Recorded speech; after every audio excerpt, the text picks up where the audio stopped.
Welcome to Bill and Rob's An Excellent Adventure. I'm Bill Tilley, as far as you know. And I'm Rob Schulte. Bill, I think you're you, but I could never know. You know, you're so closed off. You're so quiet. You never tell me anything about your childhood, except for every single episode of this podcast. Yeah, that kind of blows that theory. Yeah. I was going to run with, but you're just this voice on the other end of the camera with headphones. And you could be a control agent, but you control me, but only in a good, friendly way. Yes. Bill, what is that giant gun you're holding? Oh, hey. I'm not supposed to talk about that until the Patreon after show. Oh, that's true. Man, but that's one thing I just, of course, we're watching The Point of No Return, 1993. I really looked at the movie poster this week and I was like, that gun is gigantic. Yeah, they seem to have a penchant for giving Bridget Fonda weapons that are nearly as big as she is. Yeah. Like, you know what it made me think of? You'll appreciate this. Rob Liefeld weaponry from the comics of the 90s. Yes, it was very much a give her a shining bright eye and a metal arm and she's Cable. Yeah, the only thing she's missing is pouches. She needs more pouches. More pouches. That are randomly placed on her outfits. Yes, because you never know when you're going to need something that's going to fit in a 2-inch by 2-inch pouch. What do they keep in those? Like certs and bandages and little things like that. Maybe a spare adamantium claw for Wolverine. Yeah, who knows? Yeah. At any point in time, they're going to get in a devastating car wreck and they're going to need to put a bandage around their head. Probably, because if Liefeld had anything to do with it, their incredibly tiny feet would break off and they would just always be falling over and they'd need a first aid kit strapped to everything they got. Oh, Lord. Well, Bill, this is our Lady Killers. This is our Madame Curie series. Curie.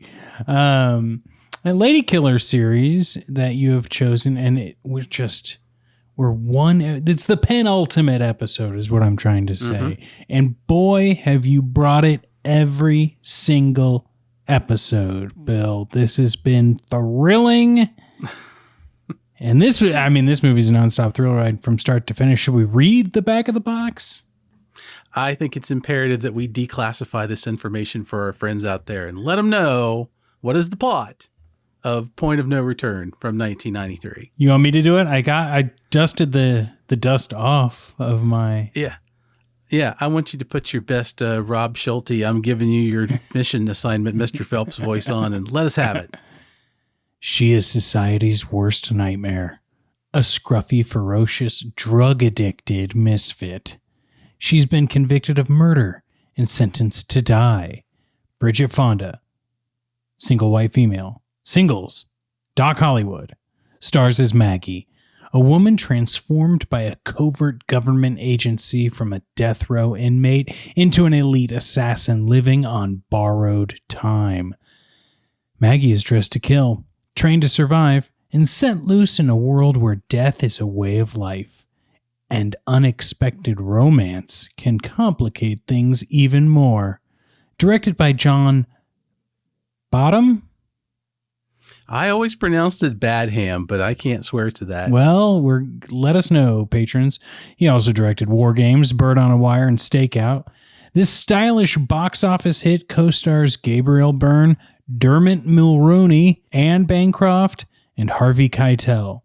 Harvey Keitel in one of the tiniest roles ever on film. Yeah, but he's menacing. He is menacing. He had some practice at this role. We might get into that a little later. Ooh, okay.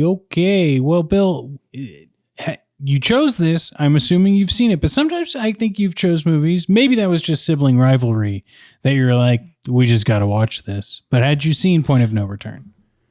I had seen Point of No Return a few times in the past. This series is basically all repeats for me, except for China O'Brien. Okay. That was new. I had not seen China O'Brien in its entirety, so that was my super wild card pick of all that. It was wonderful. Yeah. So this has been a lot of fun. It's been great. And I remembered liking this movie very much. I remembered being very sweet on Bridget Fonda back then. In 1993, I was 20 years old. Okay. So, okay. you know, and she'd been on a couple other movies I'd seen. So it was nice to see her on screen again doing this. And I just remember this movie was on a fair amount, like a lot of these other movies. And I got to see it probably half a dozen times over the course of a few years. Yeah, I never saw it before this. I knew that it was a remake of La Femme Nikita, which is also a fact I have later. So sorry, folks. But, you know, I don't think that really tainted anything going into it. What I really remember, though, this was like one of those super simplistic VHS boxes that like always stood out. Maybe that's the bright white contrasted with her dark dress and gun.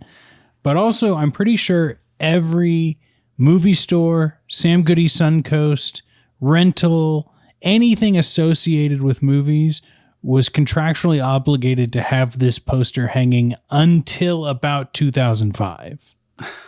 It did stay around a lot. And it kind of just looks like if you had a poster of Bridget Fonda, this is kind of what it would look like, except she's holding a gun. It's very good image. It's very sexy, very sultry, kind of super spy-ish type of thing. And I think the minimalist of it really worked well. It caught my attention, and every time I see it go by, it's always like, oh, I know that movie. But it hasn't gone by for me in a very long time. And unlike the days of old, when I say I'd watch this movie half a dozen times, it's even with cable and satellites back then, you didn't have a wide variety of things to pick from, everybody. You would watch something, even if it was, say, mediocre, you might watch it 6 times because that's just what's on at the moment. And if you're going to watch TV, that's what you're going to watch. So streaming and everything else has changed it. I would be surprised if any of us have a lot of time where we sit down in front of Netflix and just watch the same movie, say, half a dozen times in a month. Well, and I think streaming has really like blown out the idea of like just, hey, it's on TV. I'm picking it up 30 minutes in. Let's put it on. And that is something I would never do because of on demand, but would do constantly when it was just TV, you know? And I had no problem with it. I had no problem. And honestly, I think we should probably get back into that as a society, Bill. Yeah. I mean, you should at least get into the mindset of giving something the chance and going out and just checking out some other stuff. I mean, it's there, but of course this movie, like several of these movies we watched, they're not out there. No. So part of the point of me picking these things was also don't be just beholden to your Netflix account. Go out and find some other stuff and take a chance on some movies and things like this. If it's an actor that you like or a performer and you're like, oh, I didn't know Bridget Fonda made a spy movie. I'll go check it out. Yeah. You might like it. Well, I mean, the only thing I think I've watched on Netflix in the last year has been Seinfeld and Love on the Spectrum. Like, I think there's nothing compelling me to watch Netflix. No, but it's also strange because I watched this movie and I had no knowledge of La Femme Nikita when I first saw this movie. Ooh. I watched the TV show later on. Yes, also might talk about that a little later. Yeah, and knew there was a parallel. Yeah. But this was clearly very much the Americanized version of the story, and I just took it as it was the first time around, and I think that actually benefits from coming in that way. Me too. Well, we benefit from having a tight structure to this podcast, Bill. So I know you like to have your segments and have them well. What would we like to do first for our little fun facts segment? Fun facts. I called this one Items from the Red Folder in honor of Bridget's dossier that she throws in the trash in disgust at one point in this movie. So this movie, of course, as we mentioned, is a remake of a French film, La Femme Nikita. Plot is basically the same. They had made this version, their version of the movie 3 years earlier, 1990.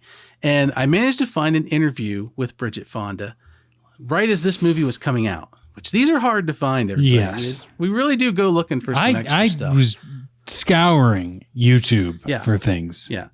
If you get movies with the extras on there and there's things you can watch and you're interested in that, that's great. But otherwise, you're just kind of doing what you need to do. So I went covert operations did some webbing. And I found out in this interview that Bridget Fonda is not a fan of remakes. She wasn't then. And she didn't see why this film was being made. She knew about the earlier film and she's like, I don't understand why you're doing this. The original film is great, but she liked the idea of doing an action movie. At that point, she hadn't done anything like this. So she took a 6-month training regime and she learned to shoot guns and fight and did lots of workouts because this is all no CGI and only a certain amount of body doubling you can do for some of these scenes.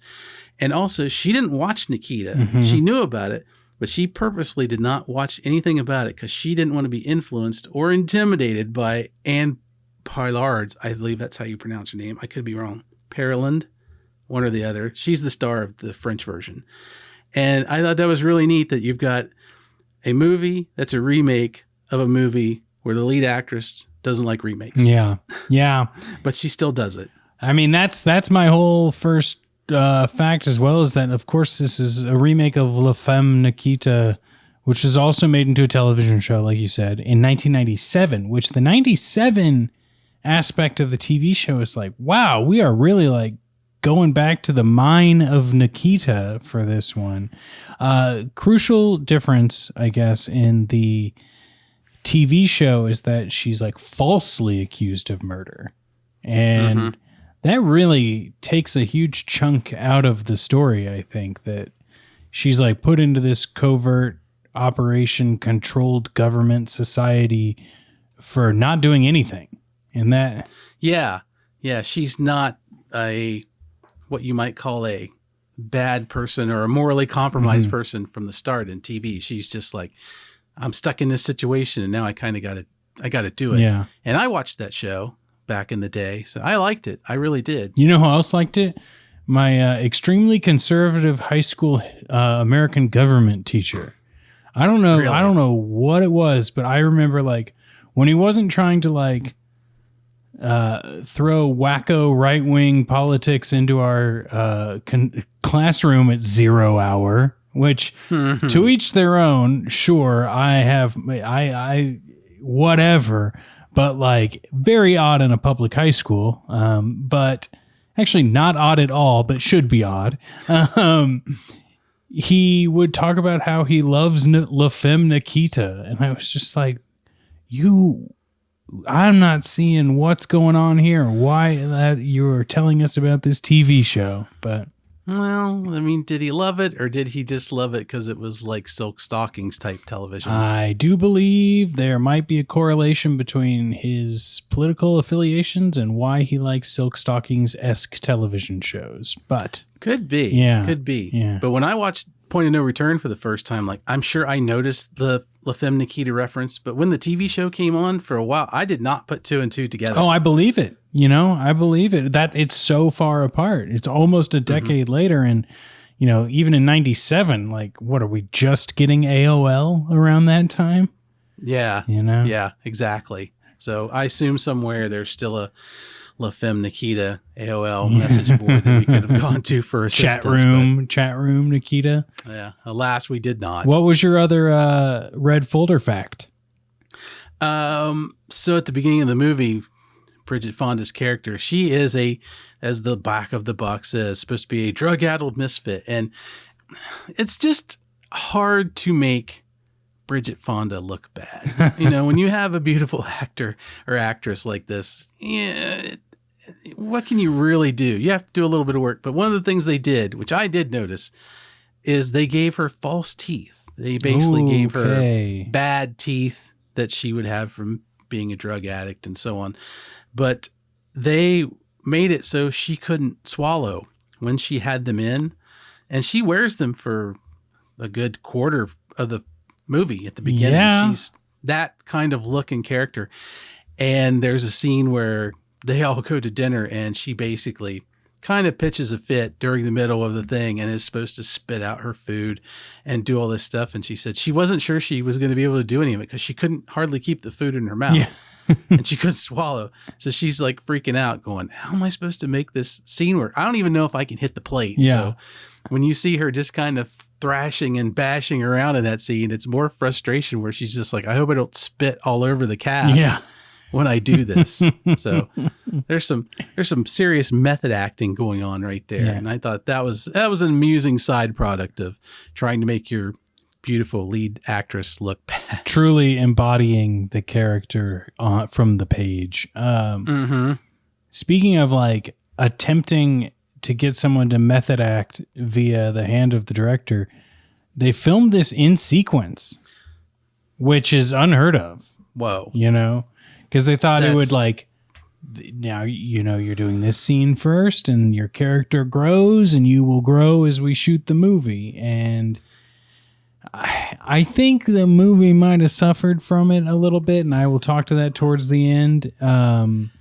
But maybe because I didn't even put this together until I'm thinking about it now, but like shooting something in order, you'll have a totally different vibe by the time you get to the last scene. And sometimes you don't want that. Like you want some freshness, and I don't know, we'll get there, but kind of just a fun little tidbit. You don't hear about movies doing that much.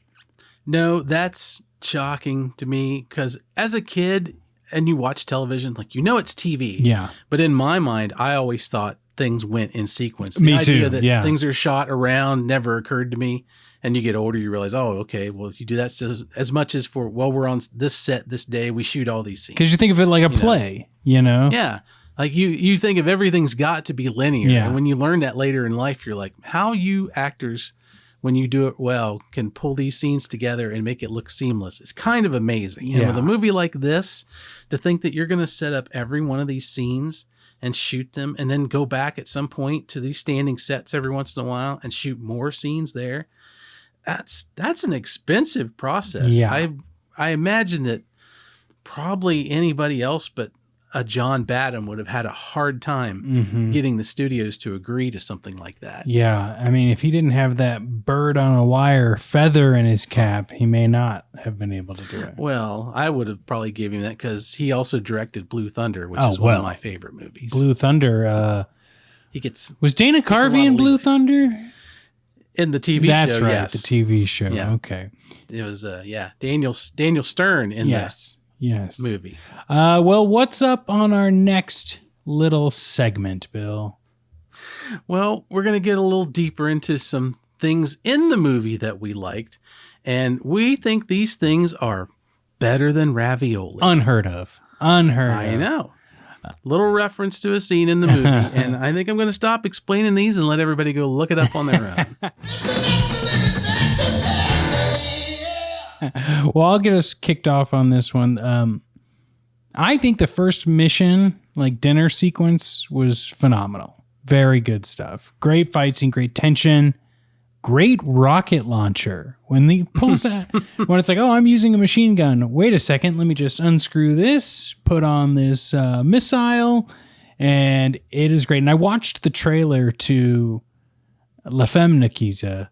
And yep, that happens there too. I mean, I know this is kind of almost a shot-for-shot remake, but with different cultural elements to it, of course. But man, I had a feeling it was gonna be not a double cross, but like this is not just a birthday dinner. Yeah, but I didn't expect it to go down the way it did. No, I remember thinking the same thing, and I hadn't watched it in a while. I knew something was coming. I'm like, oh yeah, this leads into the scene in the trailer, and it's a gut punch scene. She's kind of gone through her training bit, and she's got the day out that she wanted, and you think, all right, you're going to do something nice, and then you realize, nope, everything about these people you work for is hard. They do not care.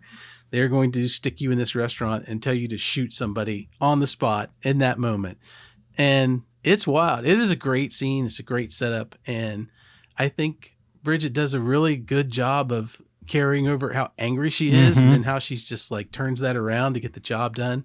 It's a really good scene. That's a good pick from you. Yeah. What do you got?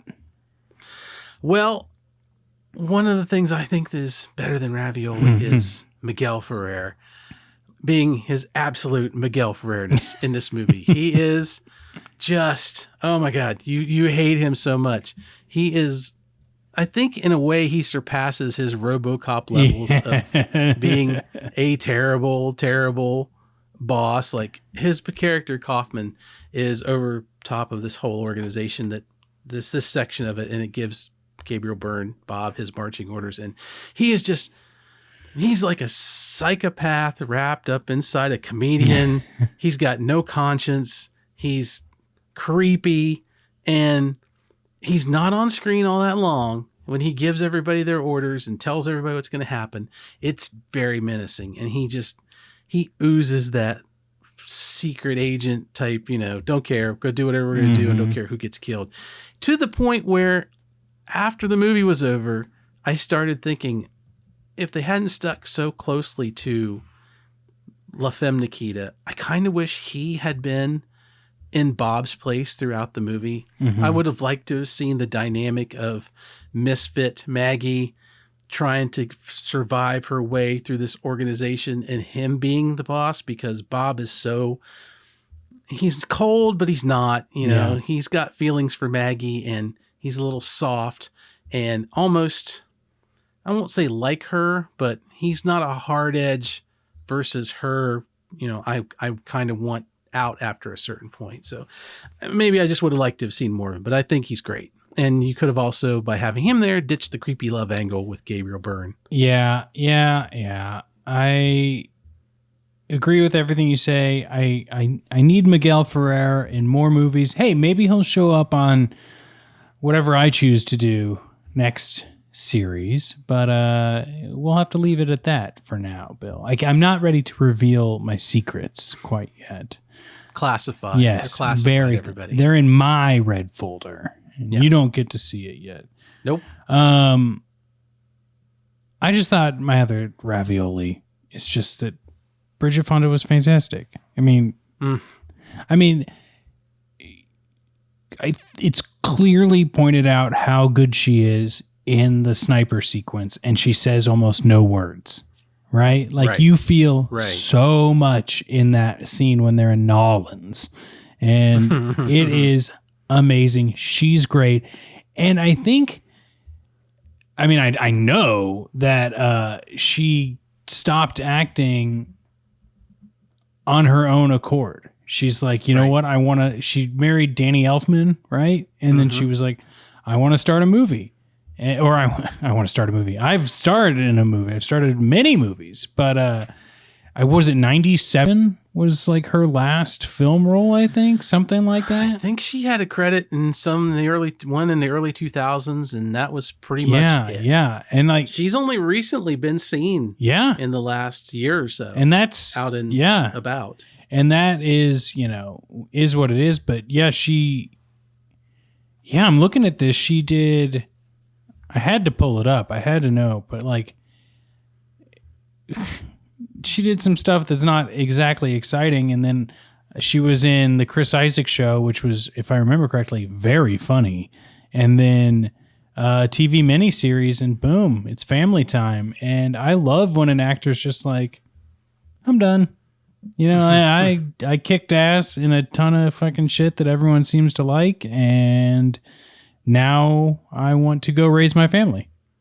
Yeah, and she's apparently one of those actors that's uncomfortable with watching themselves on screen. So I get the gist that she did this, she acted for a long time, and then I guess she was just like, I don't really need to do this anymore. I don't want to be in Hollywood. Well, she's like, she's from a Hollywood family, right? So Hollywood royalty. Yeah, exactly. So it's just like, what am I doing? Did I want to act, or was it kind of just laid out ahead of me? And it's really easy to stop also when you make millions of dollars in your 20s, but true, very true. But I'm really glad that she did these movies. I'm really glad she did this movie. Yes. She's done this and Single White Female are two of my favorite Bridget Fonda movies. I've never seen that. Maybe that could be on whatever we do for Robo-Ween this year. Could be. Which is not our next series, because obviously Halloween is very far away. But Bill, what was your last ravioli? My last one, it takes the form of Michael W. Watkins. He is the director of photography for this movie. And I think this movie looks great. Yeah. It just looks great. Yeah. The lighting, the shots, everything looks real. It's not one of those movies where you get the weird day for night cuts or a lot of blue lights for some reason everywhere, where it just looks bland and dull. He just has a way of shooting a room. That dinner scene, if you'd walked into that restaurant, it would look just like what you see on screen, the way it's lit. The operation center is well lit. You can see what's going on. Every time they go outside, he gets amazing shots of the scenery. It's kind of like looking through a window as you're watching these people do it. And I miss that so much in a lot of movies today. Plus, he doesn't have to shoot handheld, which was a welcome change for me. So I think he just did great work. And, I looked him up. He was a DP on Quantum Leap on the TV show back in the day and some other movies. And then he transitioned to be a very successful director and has done a lot of television over the years. So I think he just did a great job. And this movie is really, it's great to watch. It's not great to watch, I think, for a lot of people would say like Lady Hawk, because it's not one of those sweeping vista type deals. But this movie is so easy on the eyes that it just was a breath of fresh air for me in what I watched from normal stuff today. In more ways than one. Yeah,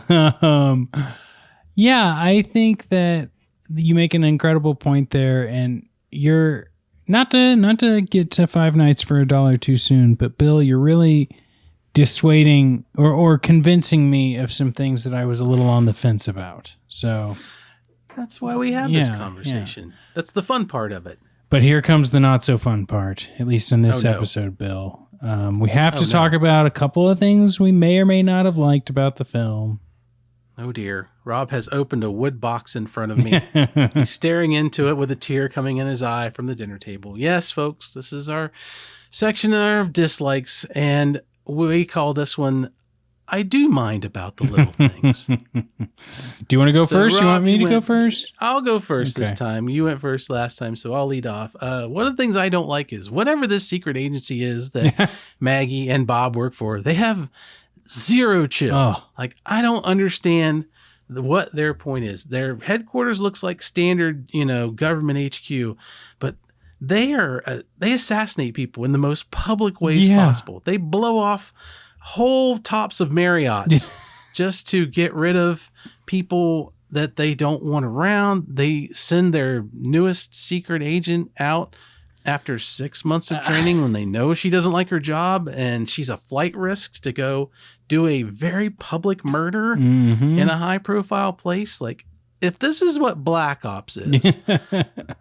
they're not scary. Yeah. That's for sure. Yeah. I'm not intimidated by anybody other than Kaufman when they're on screen. We don't see a lot of the rest of this thing. It's all just implied. And there's a whole nother group that Maggie's with in this movie of Black Widow type recruits. We don't learn anything about them. Nope. And they all just look like they got recruited from the local high school cheerleading squad. No it's kidding. Very strange. Not to mention at the end where we magically have like a friend doing the mission with her. It's like, who the hell is that? Yeah, she just shows up out of nowhere. Central Casting sent me over, and here I am. So I would like the agency to have been a lot more of something. If they're going to be this covert and cutthroat, then they really needed to be a lot scarier and a lot smarter. A whole lot smarter. Yeah, Bill, you touched on a lot of things I had in my little thing. And hey, watch it. Keep your head out of the gutter. Also, I wanted to know more about the targets. Right? Like these people are so they're so important to be offed that you will, like you said, blow up the top half of a Marriott, just shoot them at the Olive Garden, in the middle of the what is it? Mardi Gras, right? Like, these are not things that are going to be like hidden. Like, there's a lot of witnesses and would cause a lot of problems. But in addition to that, like, I don't really like the secret government bunker. Like, Maggie's room looked like the set from a short-lived MTV show. Right? Oh, it's awful. Like, it's awful. What's with that bed? Why is it look like? I don't know if they're about to like get up and shoot like a Robert Palmer music video or what, but I don't know. Either that or you expect it like to be a plastic curtain and it's like a scene of Outbreak or something. It's just that stark white blah. And Side question, Rob. Why would you give somebody who hates you and hates being held in your organization a bunch of black spray paint? Yeah. Why? Why is that happening? I don't know, because she trashes her room with it in one of her fits. And my first question when Bob opens the door is like, who the hell got her black spray paint? Yeah. Why? Would she just ask for that? And they're like, nah, it's fine. What else could she possibly do with it? It is, we gave her every Nina Simone album, in which we hear throughout the whole movie, which, don't get me wrong, like Nina Simone, but it was a little heavy-handed. Yeah, it was a lot. But there's just some things that don't make sense, and that'll come up a little bit more in my next little thing. But Bill, what's your next little thing? It's the writing that they've done for Maggie. Like overall, we've talked about how we like Bridget Fonda in this movie, and we do. But she's also an actor who has to read lines that are written. Yeah. And I don't understand why sometimes Maggie is written like she's just been Encino Man and thawed out of a block of ice in certain scenes. Like when she's curt and abrasive because she's had the background that we're told and sort of seen that she's got, we get it. But then cut to other scenes later in life and she's like, all of a sudden she doesn't know how a supermarket works. Yeah. She's sent out on, okay, you graduated, and she goes to the store to get food and she follows somebody around and just supermarket sweeps giant chunks of food into it. Like you're a grown adult. Yeah. You had You've a whole seen childhood where you went to the supermarket with your parents and hated it, I'm sure, but probably it's not like a Pretty Woman moment where she doesn't know how to go into the fancy store and peruse things. Big mistake. Big mistake. Big mistake. Absolutely. And also, she's written kind of, I don't want to say dumb, but every time she's sent out into the world, it's like, we're going to send you someplace. And she doesn't seem to understand that it's going to be an assignment. Like when she gets the phone call, Nina, and you've got to go do a terrible thing, she's surprised every time. Yeah. I had no idea that this free trip to Louisiana for Mardi Gras was a setup for an assassination hit. Mm-hmm. It's just very weird. I always have a problem. I don't have a problem when a character grows and things happen to change their outlook, but she's not stupid. Yeah. So why did you have to treat her that way? Was it just for the benefit of the Dermot Mulroney character coming in and having something to say? If you're going to do that, that's that kind of bad thing you do to a character. And a lot of women get done that way. Well, now's the time when the man's got to come in and say something smart or guide you to where it needs to go. And I could have done it without a lot of that. Yeah. You make a good point. And that's also something that I think is a big part of my other little thing. And that's that, this film's improperly balanced, Bill. Mm-hmm. There's a lot of things that I can nitpick about it that you have said that are definite giant portions of what I could nitpick. But we get a very quick opening robbery scene. She's sentenced to death. She's now in this bunker and they faked her death and she's training to be a CIA covert op. And then we get that for a long portion of this movie. And then we get the dinner scene that we like. And then we get a couple more kill scenes and it's over. And even those scenes at the end are slow, right? But those are the exciting ones. Everything in between the action set pieces is a little bit slow and repetitive. And then everything before she graduates is really repetitive and slow. And it's so interesting to me that this movie can be actually very fun, but the whole time we're watching it, it's why are we get it, right? Let's pick up the pace here. Let's do this thing. And I could have done with way more of a montage that also had her being will she, won't she graduate?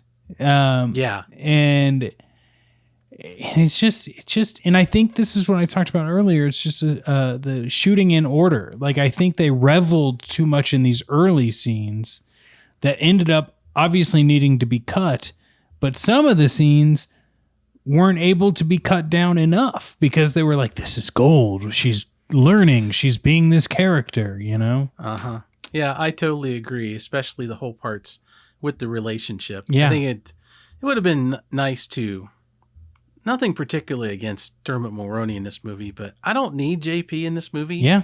Like, if she had just been doing her thing and living her life, and the life that she's got doesn't let her do these things. Like, if he had been a character that she might have been interested in, but no, she can't because the life she lives, and that's why she wants to get out.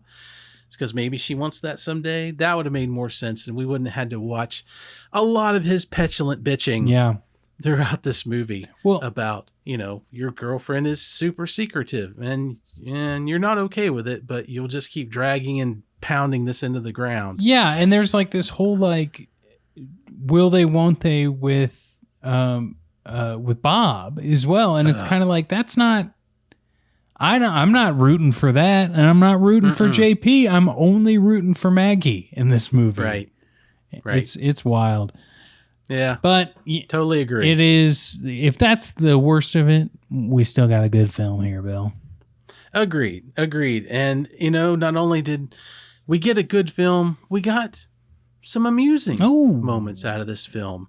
Some things that just made us laugh. And I think these are moments we're kind of fond of. Yes. Best one of the series. This is it. Bringing it home. Yes. I'll go first this time.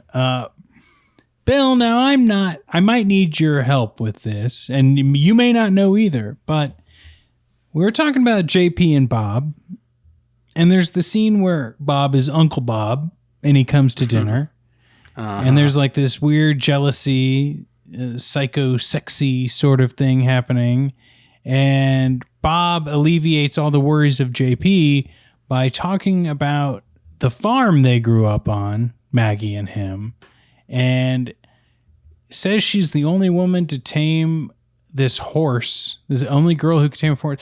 I'm pretty sure he was explaining the plot to Black Beauty, right? Or some sort of like young adult horse book. It really does sound like that. I haven't seen that movie since I was a small boy. In elementary school, but my thought too is I had forgotten this scene, and as he's going along, I'm like, this really does sound like a Disney movie he's describing. Yeah, like some sort of horse book for middle schoolers. It's so out of place and so sappy and weird. You kind of wish that JP had looked at him and went, dude, that's just Black Beauty. Yeah, or like the movie, or word for word. I was waiting for Bob to leave, and as they're like doing dishes, him being like, "Yeah, I read Black Beauty in 8th grade too." Yeah, it's like I get it. I'm not going to ask any more questions. Like, no, it's nuts. And like, what is the point of this scene to prove that Bob is still skeevy attracted to Maggie? And like, does he see this, or I think he's trying to find out about her past, but I would have some big time questions about, watch me do the air quotes, Uncle Bob at this particular point. And one of those points is right in the middle of this thing that you brought up, Robs. When Uncle Bob tells this story, it's a real showcase of his Irish accent. Yes, it comes like in and out. Gabriel Byrne kind of squashes it for the bulk of the movie at the beginning, but when he tells the story, it's there, and I was just rolling my eyes going, JB, you don't find it questionable at all that Claudia, who is clearly what appears to be a Midwestern girl, who has an uncle who appears to look at her too longingly and lovingly with an Irish accent. Is it really? Yeah. Her uncle? Yeah. It doesn't set off any bells at all. It's like, and I think we do see that he's like bells are being shot off, but like even when he succumbs to the idea like, okay, maybe this is her uncle, it's during the like most heaviest Irish accent. So you're like, all right, well now I don't think that you're like a skeezy dude and maybe you are our uncle, but now I've got a whole other slew of questions. Yeah. Which he immediately drops because Uncle Bob throws 2 tickets. For you to have fun. Yeah. Down on him. So I'm with that whole scene is shot seriously, but very funny. Yes. Unintentionally very funny. Yes. Well, my other thing I'm kind of fond of is in the opening robbery scene. I really honest. It's dark. Don't get me wrong. You know, I don't know who everyone is yet. Bridget Fonda's got the messy hair and the teeth, you know. Mm-hmm. But I could have sworn I thought she was the guy who played Bug in Uncle Buck. You know, the skeezy boyfriend. Actually, I don't. I've never seen He also starred in... Oh, my God. Well, to each their own. I haven't seen every movie you've ever suggested for me. But did you ever see Not Quite Human? I know the movie. Yeah. But I haven't seen it. Okay. Google Not Quite Human, and he's right on the front of that VHS box. Nope. I looked up Uncle Buck. Oh, well, Uncle Buck instead works too. You'll just have to find Bug. I just need you to see this connection. Oh, it's Jay Underwood. Yes. Okay. Well, what you should have. The headshot doesn't work now, but. No, but you should have said, don't you think he looks like Johnny Storm from Roger Corman's Fantastic Four? Because that's who that is. Yes, that is true. But Bug is the one that Bug is the hairdo, the time frame, the long jacket. Yeah. Totally see your point. And I love your pick because I love that scene because one, Joffrey Lewis is in it and we get his magnificence for just a couple of seconds. But boy, isn't Maggie's crew just like the least adept at robbery you've ever seen in your entire life? So bad. They had the son of this guy. Why didn't they just wait until the parents were in bed? Yeah, you had so much more time. Quietly? They're still watching the wheel, man. You got to wait. I know. You don't want to. You get Philo Beddoes' brother coming out with a shotgun. You want to avoid that at all costs. Oh, man. Well, Bill, is there one last thing you're kind of fond of? Oh, there certainly is. So, as alluded to earlier, we talked about Harvey Keitel's in this movie. Mm-hmm. Mm-hmm. He plays the cleaner, which yes, he does. He also played in Pulp Fiction. Yes, or the wolf. So it's. Yeah, he played the wolf in that movie. So really odd that he takes on almost the exact same role twice in a career. But nevertheless, that's not my amusing moment. So he's called in at the end of the movie.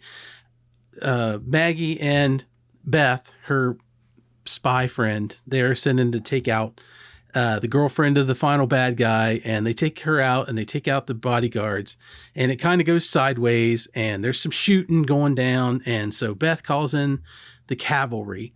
So here comes Harvey Keitel. So we've got, and he shoots one of the security guards of this hotel, like right going up the elevator. And then later he shoots Beth because she's freaking out. So this movie's not afraid to kill everybody, but you got 5 dead bodies. And the fourth one, I was surprised because he shows up at the apartment without the security guard.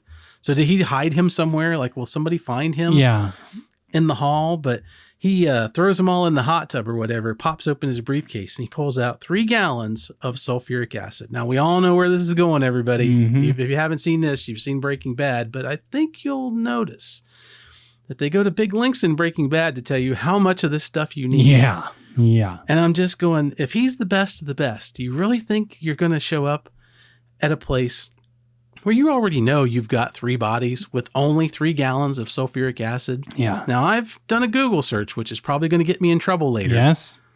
But according to the internet, that takes roughly 3 gallons a body if you're going to do that. Ooh. So he came woefully unprepared. Woefully unprepared. So even if you're just going to kind of mess them up, why? They know what apartment they're in. Yeah. I think so. This cleaner is definitely not Mr. Clean. He's more like Pigpen from Charlie Brown. If Pigpen was a body disposer, because his game is all over the place and it ain't right. You need 3 gallons of sulfuric acid just for Olivia Diabo's accent. Just try and wipe it off the face of the earth. Yeah. Good luck. It's how I do my hair. It's so good. Get out of here.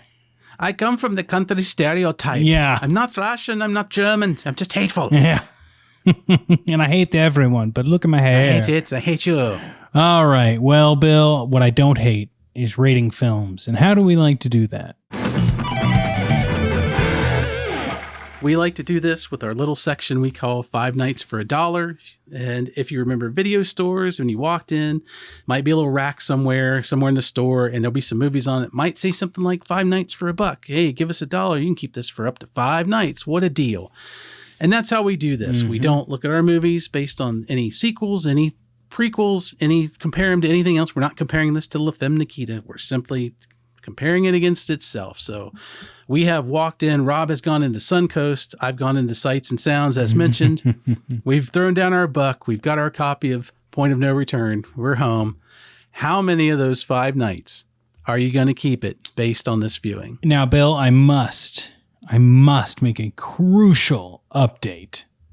I worked at Suncoast, where I purchased all of my DVDs and VHS tapes, but I rented from Movies at Home. Wow. That was I got props to Movies at Home. I still remember our laminated movie card. It had a little family silhouette on movie theaters, but then there was a lamp next to them. So it looked like a movie chair, but a lamp. So it's their living room. That's awesome. And you know what? Shout out to all the mom and pops of the day, because that's what this section is in honor of. So here's to you, Movies at Home, and an honorable mention for me to Visions in New Concord. Yes. We miss you all. We do. You know what? The goal, I think, Bill, of Bill and Rob's is to have a space, potentially in Ohio, where we can record our podcast live and have a movie rental. And it's all hand-picked films from you and me. It very well could be. Although, I think my wife would be more than happy at some point to head on out and stay in our guest room of Chateau Schulte. Ah, yes. And yes. We purchased a space. Man, who knows? Maybe we'll just we go can do it in California. Hey, let's go to France. Call up Nikita. With that Femme podcast. Yes. Well, I should rate this thing, but I do like this idea. If we don't do Cool Whip the movie, then we've got to do our own event space for movies. All we need is some more patrons. Yep. Get on over there. Cool Whip. # Cool Whip can happen. Yes. I will say that coming off of Legend of Billie Jean, well, no, V.I. Warshawski. So Legend of Billie Jean into V.I. Warshawski into Point of No Return. I am not comparing these for my ratings. I'm just saying, we have been riding a wave of these films. Looking at Point of No Return by itself, I liked it, didn't love it. I have some issues with the pacing, like we talked about. I have some issues with... I think Bridget Fonda was great. I don't want to say she overacted, but I think other people overacted around her, which then kind of brought her down a little bit. I also, there's this thing about 90s misfit characters. They're young. We hate Gen X, and they're all druggies and listen to their music too loud. And maybe that's every generation, right? That hates the one below it. But it's represented very oddly in film. We want to celebrate this character, but also remind you that she's a real shit. And I guess that's done well, but I didn't like it very much. I would think, though, if I'm buying this or renting this for $1, I'm keeping it 3 nights, because I'm watching it once, and I'm going to watch it again. And then I'm going to hope that I watch it again. But I may not get to it that 3rd time, but I want the option to if I'm renting it. So 3 nights for me. How about you? Well, I'm right there with you, Rob. Yeah. I'm right there. Now, I will say that considering how I felt about this movie back in the day, I was sure when I was watching this again, I was going to come in at a good 4 nights. I was sure of it. And I guess it's a consequence of getting a little older, but it's also kind of wanting more out of your story. I really do like this movie. I think it's a fun movie to watch, but we've gone over the problems with it, and the problems with the story and the pacing and some of it, they do get you down. And to the point where, do you want to rewatch it? Yes. Do you want to rewatch it succinct consistently and many times in a row in a short span of time, no. Mm-hmm.